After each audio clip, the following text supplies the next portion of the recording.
तो चलिए आज के वीडियो में हम लोग जानेंगे यूनिवर्सिटी विट्स के बारे में। ये लोग कौन थे और इन्होंने क्या क्या वर्क किए और why they are important in English literature, specially in British literature. तो वीडियो शुरू करने से पहले एक बात मैं आप सभी को बता दूं कि आप लोग जो मेरे चैनल के साथ बने हुए हैं उन सभी को धन्यवाद, और जो नए आए हैं उनके लिए मैं बता दूं कि इस चैनल में आपको नेट के पर्सपेक्टिव से क्लासेस मिलेंगे। आप अगर लगातार इन सभी क्लासेस को फॉलो करते हैं तो ऑब्वियसली आप लोग नेट क्रैक करेंगे। तो चलिए शुरू करते हैं, आज जानेंगे यूनिवर्सिटी विट को अच्छे से। तो की मेंबर्स कौन कौन थे, यहाँ पे पहले ही दिखाया गया कि 7 मेंबर है। सबसे पहला कौन है? Christopher Marlowe.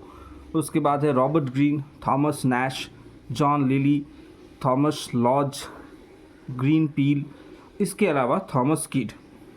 तो यहाँ आपको बता दूं कि यहाँ पे जो मैंने अंडरलाइन किए हुए हैं, John Lyly, Thomas Lodge, Greene Peele, ये जो है ये सभी ऑक्सफोर्ड यूनिवर्सिटी से पढ़े हुए थे, और जो बाकी बचे हुए हैं वो है आपके कैम्ब्रिज यूनिवर्सिटी के। ठीक है, मगर एक वो जो बंदा है थॉमस किड, ये किसी यूनिवर्सिटी नहीं गया था। ठीक है, इनके बारे में कहा जाता है कि वो किसी यूनिवर्सिटी से ग्रेजुएट नहीं थे, बाकी सब ग्रेजुएट थे, इसीलिए यूनिवर्सिटी विट्स कहा गया है एंड थॉमस किड को अलग रखना पड़ेगा। ठीक है, तो यहाँ पे क्या इम्पोर्टेंट है, ये लोग क्या काम करते थे? ये लोग प्ले राइट्स थे 16th सेंचुरी के, और लंदन में रहते थे और पैम्फलेट लिखा करते थे। और इनके बारे में जो यूनिवर्सिटी विट जो शब्द है ये कहाँ से आया, तो ये इम्पॉर्टेंट है, ये जानना ज़रूरी है। जॉर्ज सेंटबरी नाम का कोई व्यक्ति था 19th सेंचुरी में, उन्होंने उनको ये नाम दिया था यूनिवर्सिटी विट। तो क्वेश्चन आ सकता है कि who coined the university wit, तो ये है जॉर्ज सेंटबरी। ठीक है, जो 19th सेंचुरी के एक बंदे थे। तो यहाँ पे शेक्सपियर को भी बदनाम किया गया था यूनिवर्सिटी विट्स द्वारा। उसका नाम है जो ग्रीन थे, उन्होंने इन्हें बदनाम किया था और इन्हें ऑब्स्टर क्रो कहा था। ठीक है, यहाँ पे मैंने लिखा हुआ है, an upstart crow beautified with our feathers that with the tiger's heart wrap in a player's hide, suppose he is as well able to bombast out a blank verse as the best of you। तो ये Robert Greene ने ये कथन कही थी Shakespeare को लेके। ठीक है, फॉर विलियम शेक्सपियर। तो रॉबर्ट ग्रीन ने किस वर्क में ऐसा मेंशन किया था वो भी ज़रूरी है जानना। 1592 में गॉड्स वर्थ ऑफ विट, इस वर्क में उन्होंने ये बात कही थी। ये जो पूरा कोटेशन है आप इसको अच्छे से पढ़ लीजिए, ये भी एक इम्पॉर्टेंट फैक्ट है आपको जानने के लिए। और एब्स्ट्रैक्ट रो का मतलब वो होता है जो someone who has risen to a position of prominence often perceived as unfairly and undeservedly. ठीक है, जो डिज़र्व नहीं करता है वो अगर उस जगह पे चला जाए तो उसके लिए ये कथन इम्पॉर्टेंट होता है, उसके लिए ये कथन बनता है। तो जॉन लीली पे सबसे पहले आते हैं, यूनिवर्सिटी विट को शुरू करते हैं। तो यूनिवर्सिटी विट कौन कौन है एकदम याद कर लीजिए मेरे साथ। Christopher Marlowe, Robert Greene, Thomas Nashe, John Lyly, Thomas Lodge, Greene Peele and Thomas Kyd. ठीक है, ये सभी यूनिवर्सिटी विट है। इसको एकदम हमेशा आपके दिमाग में चलना चाहिए, बार बार इसको रिवाइज कीजिए ताकि याद हो जाए। ठीक है, जॉन लिली पे आते हैं, सबसे पहले इनके बारे में जान लेते हैं, धीरे धीरे सभी राइटर्स को जानेंगे। जॉन लिली 1553 में इनका जन्म हुआ, 1602 में इनकी मौत हुई। पोइट थे, ड्रामेटिस्ट थे। इसके अलावा यूफियस द एनाटॉमी ऑफ विट 1578 में इन्होंने लिखा था, और इसका सीक्वल भी आगे चल के आता है, यूफियस एंड हिज इंग्लैंड 1580 में। 8 प्ले उन्होंने लिखे थे, जिसमें से 6 प्ले परफॉर्म हुए थे in front of Elizabeth queen. ठीक है, क्वीन के सामने ये परफॉर्म करते हैं। The father of English comedy के नाम से भी ये फेमस है। All is fair in love and war, ये जो कथन है ये बहुत इंपॉर्टेंट है, बहुत सारे लोग बोलते हैं। इवन आपने शायद जब वी मेट फिल्म भी देखा होगा, जहाँ पे करीना कपूर शाहिद कपूर को कहती है कि कहीं उसने सुना है कि all is fair in love and war. ठीक है, तो ये कहाँ सुना है, ये हमको पता है, उन्हें नहीं पता।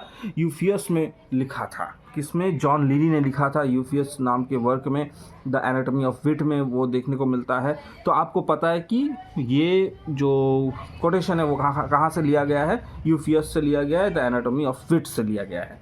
इम्पॉर्टेंट और भी कुछ वर्क्स है, एंडीमियन, एंडीमियन एक इम्पॉर्टेंट वर्क है। इसी नाम का एक और वर्क आपको मिलेगा जो जॉन किट ने 1818 में लिखा था। 1591 में एंडीमियन नाम का वर्क आपको देखने को मिल रहा है जॉन लिली के द्वारा, मगर यही सेम नाम का एक और पोएम आपको देखने को मिलेगा 1818 में जो किट्स लिख रहे हैं, सैपो एंड फाओ, 1584।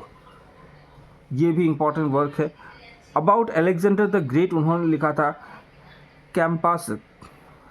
कैंपास पे, ठीक है, कैंपास पे उन्होंने लिखा था अबाउट अलेक्जेंडर द ग्रेट, यानी सिकंदर के ऊपर। Galathea 1592, Midas 1592 same year, Mother Bombie 1594, the woman in the moon only play written in blank verse. तो ये 1597 में लिखा था, ब्लैंक वर्स। कुछ लोगों को ये प्रश्न होता है कि ये ब्लैंक वर्स आखिर है क्या।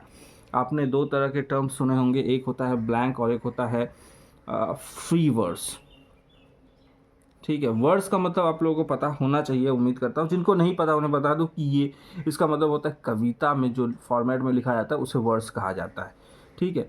जो पोइट्री है वो जिसमें छंद हो, मगर ये छंद जो है वो फ्री है या फिर ब्लैंक है। तो फ्री और ब्लैंक तो लगभग एक जैसा ही नज़र आ रहा है, मगर है नहीं, दोनों शब्द अलग है। फ्री वर्स का मतलब होता है ना उसमें मीटर होगा ना उसमें राइम, जो फ्री वर्स है, और जो ब्लैंक वर्स है उसमें राइम नहीं होगा मगर मीटर ज़रूर होगा। तो आपको इस चीज़ के बारे में अगर जानना है, मीटर और राइम के बारे में, मेरे को कमेंट कीजिए, तो उसके लिए एक अलग सा वीडियो बनाया जाएगा, ठीक है। आगे बढ़ते हैं, हम लोग जानेंगे जॉर्ज पील के बारे में। इसको बहुत लोग पीले भी कहते हैं, मगर मैंने गूगल में सर्च किया तो इसे पील उच्चारण किया जा रहा है। जॉर्ज पील 1556 से लेकर 1596 तक ये जीवित रहे। कोलैबोरेशन विद शेक्सपियर के बारे में अगर कहें तो तीतस एंड्रोनिकस नाम का एक प्ले है जिस पे उन्होंने कोलैब किया था शेक्सपियर के साथ। इसके अलावा एडवर्ड द फर्स्ट 1595 में उन्होंने लिखा था द ओल्ड वाइफ्स टेल, ये 1595 सेम ईयर। उसके बाद आता है द बैटल ऑफ अल्काजार 1584। ये सारे इंपॉर्टेंट वर्क है। इसके अलावा है डेविड एंड बेथसाबे, ये डेविड की कहानी है। ये एक बाइबल से ली गई कहानी है। बाइबल में एक कैरेक्टर है, आपको मिलेगा डेविड, ठीक है। डेविड है, सैमुअल है, बहुत सारे कैरेक्टर्स है, उसमें से एक इम्पॉर्टेंट कैरेक्टर है डेविड। हाउस ऑफ डेविड से आप देख सकते हैं, ये एक अमेज़ॉन प्राइम में एक वेब सीरीज़ भी आई हुई है जहाँ पे हाउस ऑफ डेविड नाम से चल रही है, तो वहाँ पे आप डेविड के बारे में जान सकते हैं। 1599 में इसको लिखा था। सर क्लेमॉन एंड सर क्लेमीडेस, ये 1577 में उन्होंने लिखा था। इन सारे चीज़ों को अगर आप नोट करते रहते हैं तो आपके लिए फ़ायदेमंद होगा। वीडियो अगर जल्दी चला जा रहा है तो प्लीज़ पॉज कर लीजिएगा उस जगह पे। अब आते हैं थॉमस कीट पे। 1558 से लेकर 1594 तक उनका जीवन काल रहा। Very famous for the Spanish tragedy. उन्होंने एक वर्क लिखा था जिसका नाम है स्पेनिश ट्रेजिडी, और इसको हीरोनिमो इज़ मैड अगेन नाम से भी जाना जाता है। ये एक रिवेंज ट्रेजिडी है।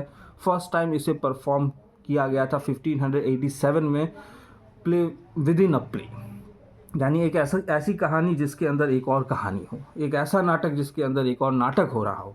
इसका आपको छाप देखने को मिलेगा हैमलेट के अंदर, ठीक है। उसमें भी कहीं ना कहीं जो हैमलेट है वो तो खुद ही एक प्ले है, और जो कैरेक्टर हैमलेट है वो खुद भी एक नाटक कर रहा है उस नाटक के अंदर। तो उसको पढ़ने से आप समझ पाएंगे play with in a play क्या होता है। द मर्डर ऑफ जॉन ब्रेवेन, ये एक पैम्फलेट था। यहाँ पे एक वाइफ ने एक गोल्डस्मिथ को, यानी अपने पति को किस तरह से हत्या की उसके बारे में मेंशन किया जाता है, और कहा जाता है कि ये शायद थॉमस कीट ने ही लिखा था। आगे बढ़ते हैं।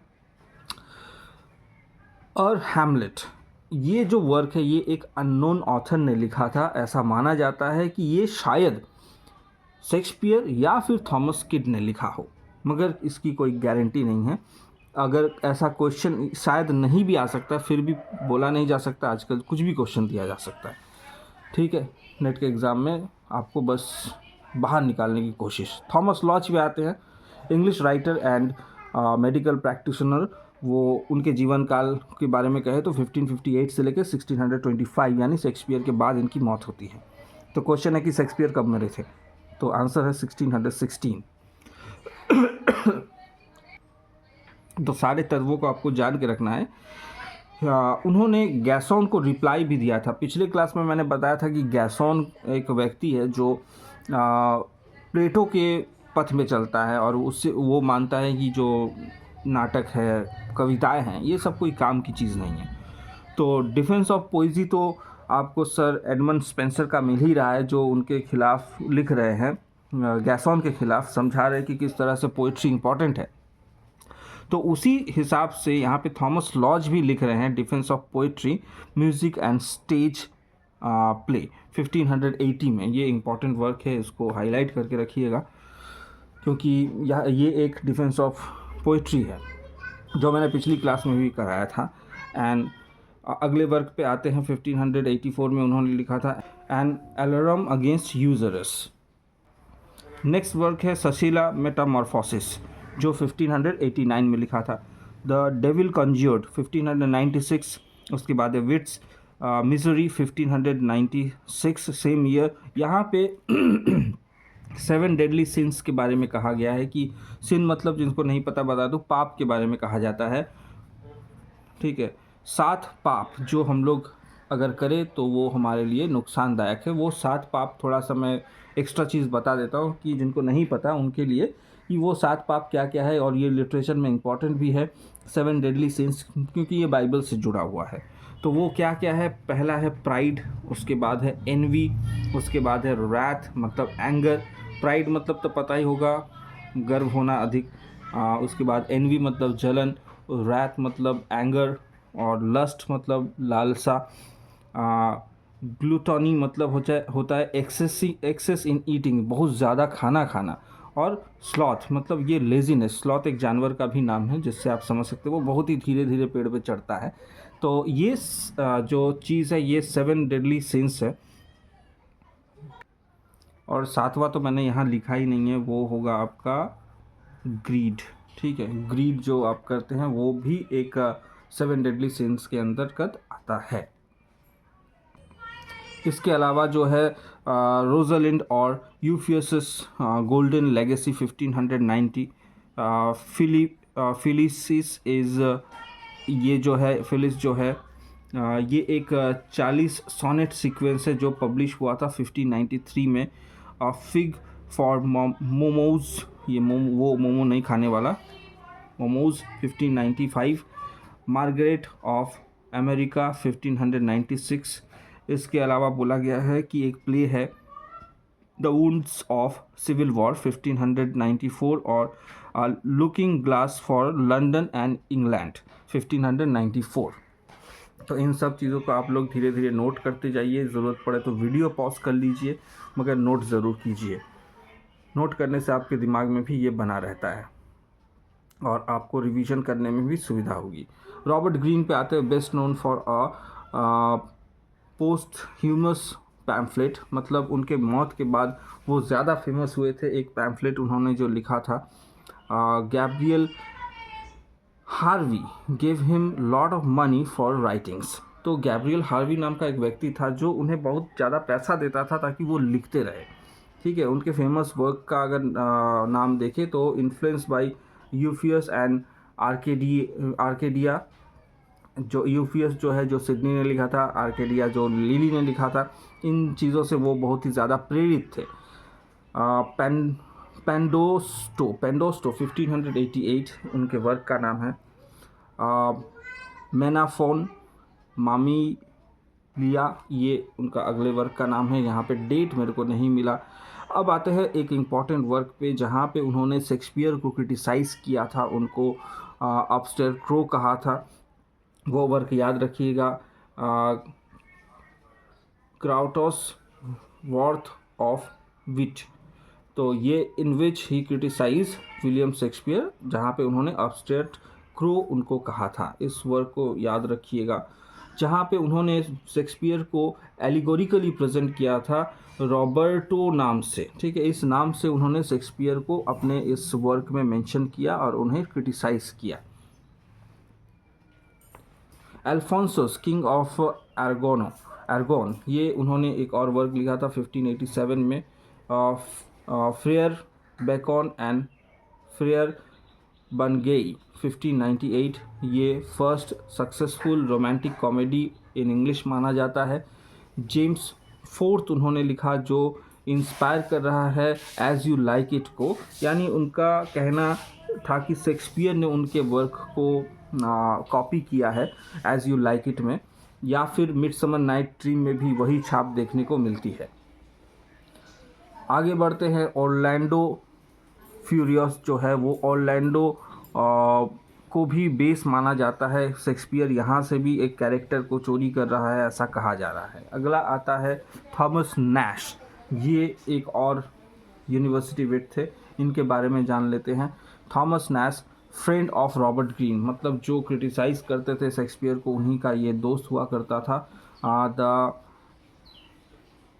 एनाटॉमी ऑफ एब्सर्डिटी 1589 उन्होंने लिखा था।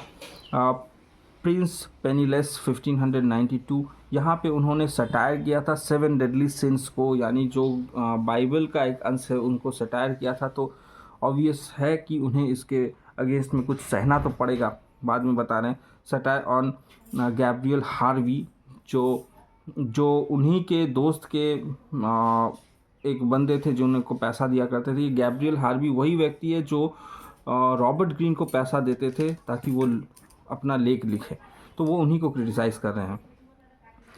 क्राइस्ट टीयर ओवर जेरूसलेम 1593, जिसके बाद he also collaborated with Ben Jonson. ठीक है, बेन जॉनसन के साथ उन्होंने कोलैबोरेट किया था द इज़राइल ऑफ डॉग्स 1597 में।